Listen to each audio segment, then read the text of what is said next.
Naniniwala ka ba na sa buhay, importante na may magandang attitude ka or ugali yung sa pakikipagkapwa-tao? Na yung good attitude na yun ay always matter kung gusto mong magkaroon kung ano man yung ginugusto mo, yung desire mo. That's the happy thoughts.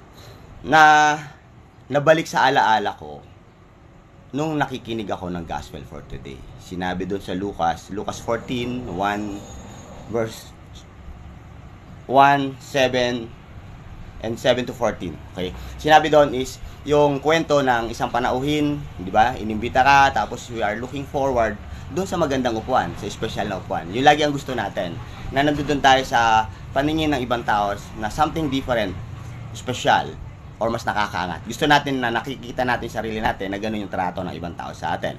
And ang ibang ano yan is yung kailangan yung posisyon mo para mapunta ka doon, di ba? Kailangan may posisyon ka. Nasa, kumbaga, kung gusto mo itrato ka, tingalain ka, kailangan, kumbaga, manager ka, tapos ikaw nagmamanage ng tao. So, ikaw yung pakikinggan, ikaw yung nagsasalita. So, yung ganun ang gusto natin. And all people desire, nila sa mga nagtatrabaho dyan, gusto nila na magkaroon ng promotion, di ba? And very important ang attitude doon. If you want promotion, it's not only about your performance. It's more in your attitude. Kasi kung paano ka makikipagkapwa-tao, kung paano mo i-handle ang situation, it's your attitude. It's all about your attitude. Okay? Na may discuss ko. Yung katulad, for example, gusto natin na ang tingin sa atin ng mga tao is mayaman tayo, di ba? Mas nakakaangat tayo, bibili tayong kotse, mas maganda kaysa sa kanila, di ba? Gusto natin mas mukhang maganda.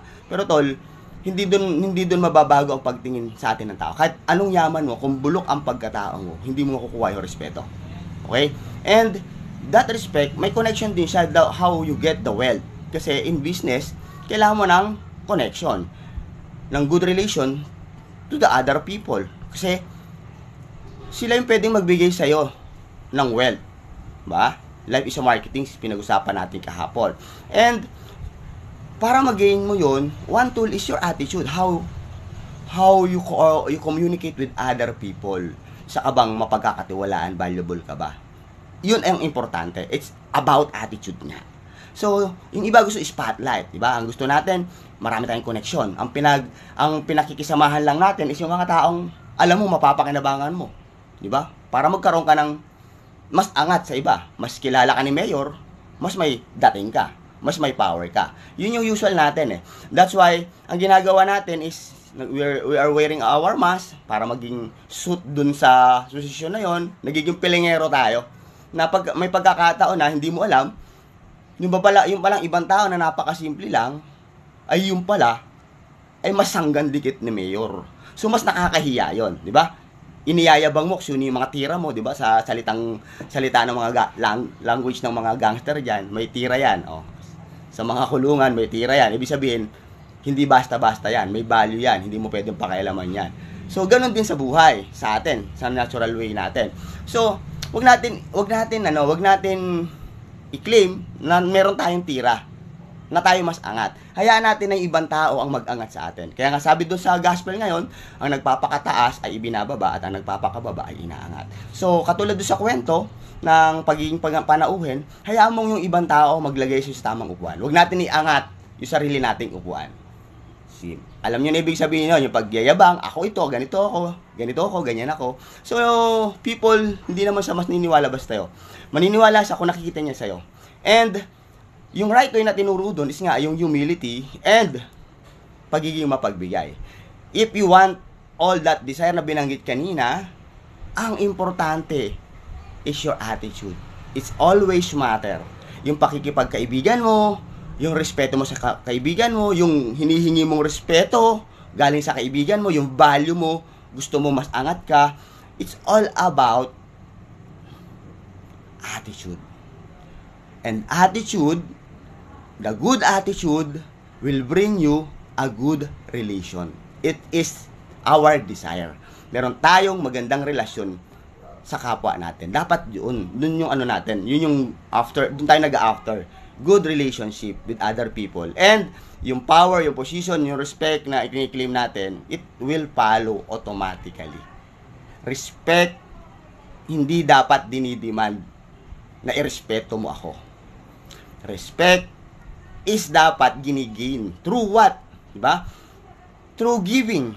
When I say giving, hindi lang pera-pera ang usapan. Kasi ang maraming tao, pag wala kang pera, wala kang tira. Pag wala kang pera, wala kang kapangyarihan. Pag wala kang pera, walang value ang sarili mo sa iba.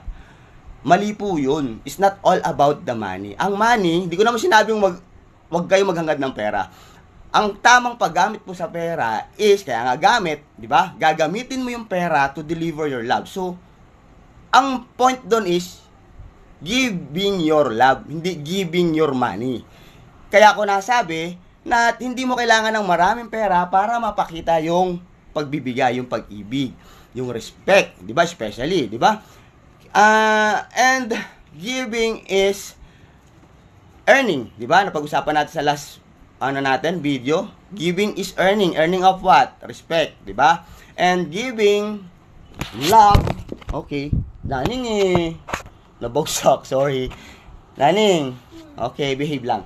So, yon, giving love, giving respect, giving care, showing your concern, more in patulak baga.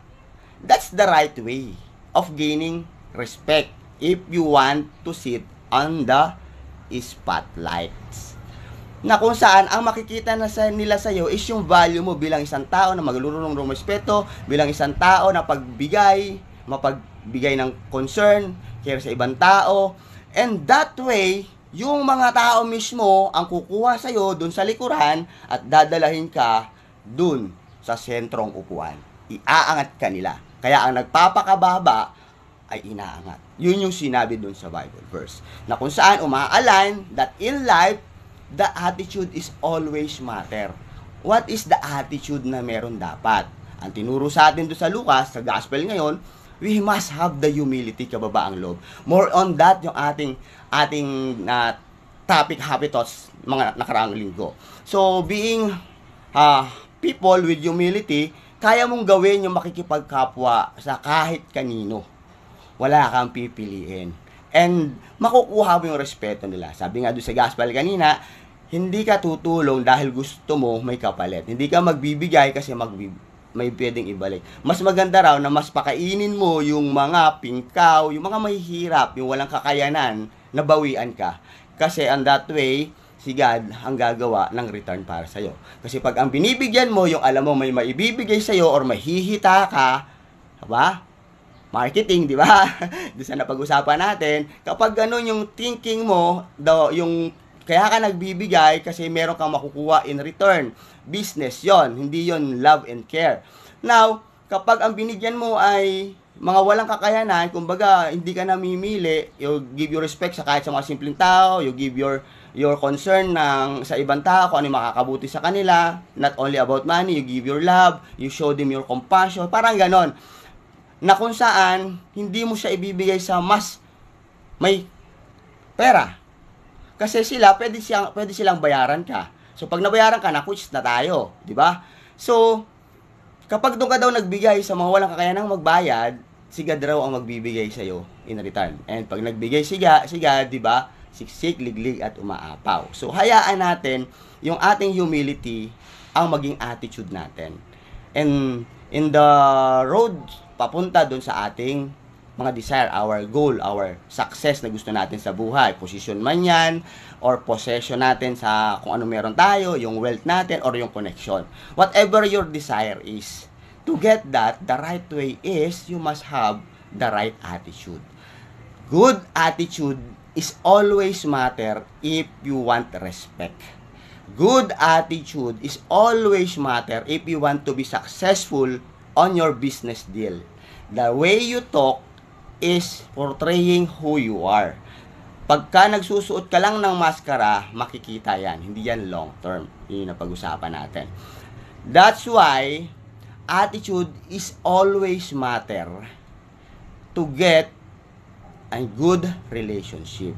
And good relationship will bring you to the higher seat na kung saan yun yung desire mo.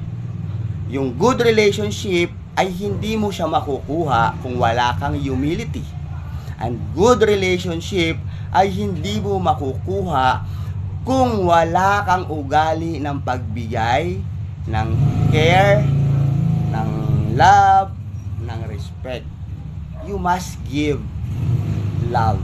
Giving is earning respect. Earning success. So, when you give, you will receive. Now, yung give na pinag-uusapan natin is your attitude. Kung good attitude ang milalabas mo, for sure, good result for us. And yun yung gusto talaga natin. If bad attitude ang kinilalabas mo, you are demanding people to respect you, but your attitude is bulok, sorry to say, you will fail. In life, attitude is always matter. Humility and being mapagbigay ang turo niya ngayon sa ating araw. Ngayong araw. Magkaroon tayo ng magandang attitude. Huwag pera-pera lang.